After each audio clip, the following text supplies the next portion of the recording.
Mehriəliyev Vidadi Məmmədoğlu. Burada doğulmuşam. Qaçqın düşdük biz Xocalı rayonundan. Çətin günlərimizə baxmayaraq 30 il, 35 ildir ki, orada elə bütün Respublikanın rayonlarında yaşasaq. Axırıncı yaşayış yerimiz Ağcakənd oldu. Ağcakənddən köçmüşük mən Meşəli qəsəbəsindən. 2 aydır burada yaşayıram. Çox rahat, çox gözəl. Öz vətənimdir, öz elimdir. Çox rahatçılığına.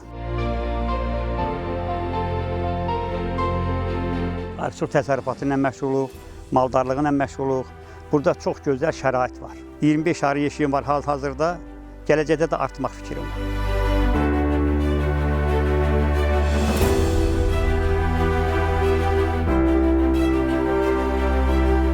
Hazırlığımızı görmüşük indidən.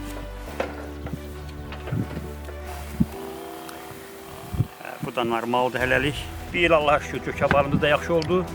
Bu dağların hamısı gökədir. Çox gökə ağacı çox buralarda.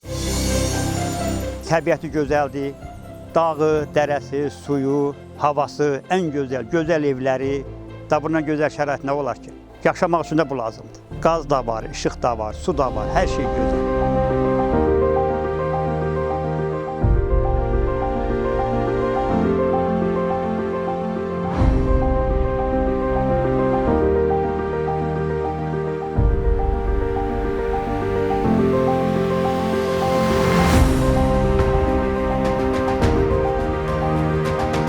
Arzumuz buydu, bunu da gördük. Gəzməyə qərbi ölkə, ölməyə vətən yaxşıdır.